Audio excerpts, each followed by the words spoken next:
안녕하세요. 이번 강의에서는 KIFRS 제1116호 리스 중 리스 이용자의 재무제표 표시와 공시에 대해 설명드리겠습니다. 종전 리스 기준서에서 리스 이용자는 리스 계약을 금융리스와 운용리스로 구분하고 금융리스만 리스 관련 자산과 부채를 인식하도록 하였습니다. 이와 달리 현재 적용되는 기준서 제1116호에 따르면 리스 이용자는 원칙적으로 모든 리스에 대해 사용권 자산과 리스 부채를 인식해야 합니다. 반면 리스 제공자의 회계 처리는 종전 기준서와 크게 변하지 않았습니다. 따라서 이번 강의에서는 기준서 제1116호에서 변경된 리스 이용자의 회계 처리에 따라 달라진 표시와 공시에 대해 살펴보겠습니다. 리스 이용자의 재무제표 표시에 대해서는 먼저 재무상태표의 사용권 자산과 리스 부채를 어떻게 표시하는지 알아보고 손익계산서에서 리스 관련 손익을 어떻게 표시하는지 보겠습니다. 마지막으로 현금흐름표에서 리스 관련 현금 흐름이 어떤 활동에 표시되는지도 살펴보겠습니다. 다음으로 사용권 자산과 리스 부채와 관련하여 어떤 사항들을 공시해야 하는지 살펴보고 공시와 관련한 사례도 소개하겠습니다. 리스 이용자는 왼쪽 재무상태표와 같이 사용권 자산과 리스 부채를 별도 계정으로 구분하여 표시할 수 있습니다. 그러나 오른쪽 재무상태표와 같이 다른 계정과 구분하지 않고 표시할 수도 있습니다. 이 경우 리스 이용자가 대응하는 기초자산을 직접 보유하였을 경우 표시했을 항목, 예를 들면 유형자산 등과 같은 항목에 포함하고 리스 부채 역시 다른 부채와 별도로 구분하지 않고 표시할 수 있습니다. 다만 구분하지 않는 방법을 선택한 경우에는 어느 항목에 사용권 자산과 리스 부채가 포함되었는지를 주석에 공시해야 합니다. 다만 사용권 자산이 투자부동산의 정의를 충족한다면 이는 재무제표에서 투자부동산으로 분류해야 합니다. 즉, 이 경우에는 사용권 자산을 별도로 재무상태표에 표시하지 않습니다. 이때 기업회계기준서 제1040호 투자부동산의 요구사항에 따라 공시도 추가해야 하며 현행 리스 기준서에서 요구하는 공시 내용 중 보고기간 말 현재 사용권 자산의 장부금액, 기초자산 유형별 사용권 자산의 감가상각비, 사용권 자산의 추가, 사용권 자산의 전대 리스에서 생기는 수익을 추가로 공시할 필요는 없습니다.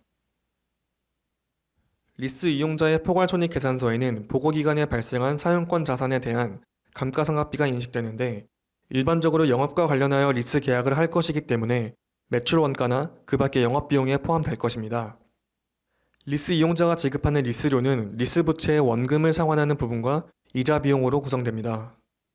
자본화되는 차입원가가 아닌 이자 비용은 손익계산서에 표시되는데 다른 이자 비용과 마찬가지로 리스 부채에 대한 이자 비용도 포괄손익계산서에서 구분하여 표시하도록 요구하는 금융원가의 구성 항목에 해당하므로 금융원가로 표시하면 됩니다.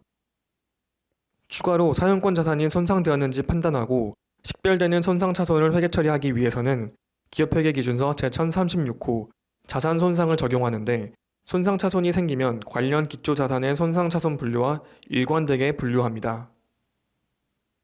다음으로 리스 이용자의 현금흐름표에서 표시를 살펴보겠습니다. 리스 개시일에 인식하는 사용권 자산과 리스 부채는 비현금 거래에 해당합니다. 이는 목적 적합한 정보를 제공할 수 있도록 재무제표의 다른 부분에 공시해야 합니다. 또한 리스 개시일에 사용권 자산과 리스 부채를 인식한 후 매년 리스료를 지급하는 해당 계약에서 리스료는 리스 부채 원금 해당액과 이자 비용으로 구성되는데 원금 해당액은 현금흐름표에서 재무활동으로 분류합니다.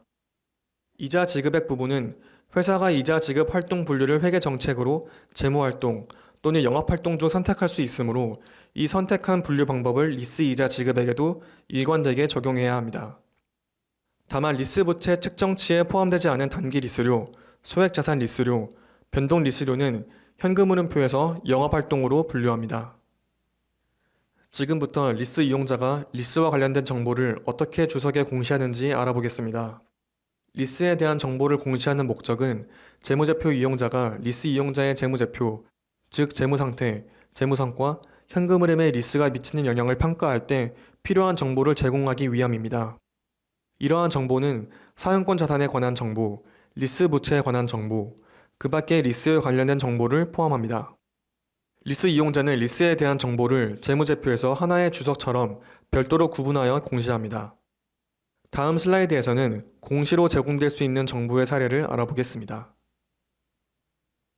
사용권 자산에 관해 공시해야 하는 정보의 예로는 기초자산 유형별 사용권 자산 장부 금액과 단기 중 추가된 사용권 자산 금액, 기초자산 유형별 사용권 자산의 감가상각비 등이 있습니다.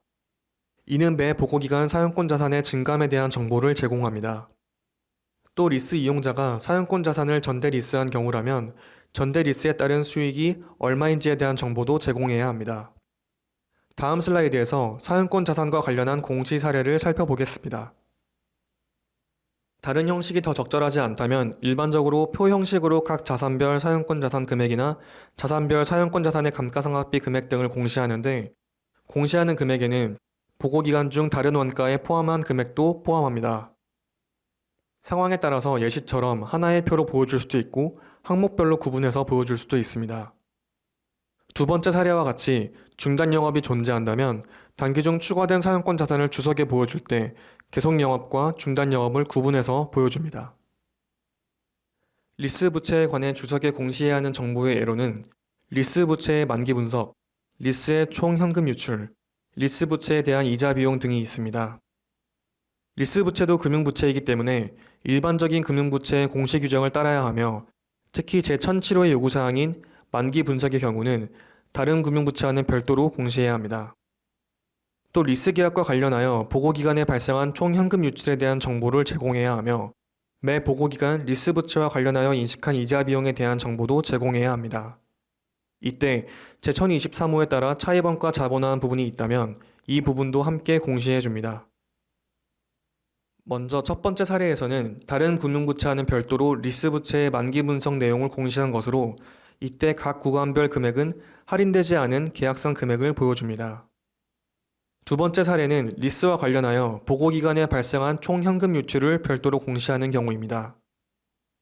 세 번째 사례에서는 리스 부채에 대한 이자 비용을 보여주는 공시입니다. 보고기간에 손익계산서상 금융비용에 포함된 이자 비용과 차입원가 자본화한 이자 비용이 모두 있다면 이에 대한 정보도 제공하는 것이 적절할 것입니다. 그 밖에 리스 관련 정보로 사용권 자산과 리스 부채로 인식되지 않은 리스료가 있는 경우에는 리스 이용자는 이를 공시해야 합니다. 예를 들어 단기 리스나 소액자산 리스에 대해 리스 기준서의 요구사항을 적용하지 않고 인식 면제 규정을 적용하기로 하였다면 그 사실과 관련 비용을 공시해야 합니다. 또한 리스 부채 측정치에 포함되지 않은 변동 리스료가 있다면 그 비용을 공시해야 합니다. 리스 이용자는 재무제표 이용자가 재무제표를 이해하는 데 필요하다고 판단한 질적, 양적인 정보를 추가로 제공합니다. 질적, 양적 정보의 예로는 리스 이용자의 리스 활동 특성, 리스 부채의 측정치에는 반영되지 않은 미래 현금 유출, 예를 들어 변동 리스료, 선택권, 잔존가치 보증, 그리고 리스에 부과하는 제약 등이 있을 수 있습니다. 다음 슬라이드에서는 리스 부채의 측정치에 반영되지 않은 미래 현금 유출과 관련한 공시 사례를 두 가지 살펴보겠습니다. 이 사례는 리스 부채의 측정치에 포함되지 않은 변동 리스료에 대한 공시 사례입니다. 리스 이용자는 A에서 D까지의 브랜드에 많은 소매 점포를 운영하고 있으며 점포 리스 계약의 지급 조건은 매출에 연동되는 변동 리스료를 포함하고 있습니다. 리스 이용자는 변동 리스료 정보가 재무제표 이용자에게 목적 적합하나 다른 재무제표에서 찾을 수 없다고 결론 내렸고, 변동 리스료가 총 리스료에서 차지하는 비중과 매출 변동에 대한 변동 리스료 민감도 정보도 재무제표 이용자에게 중요하다고 보았습니다.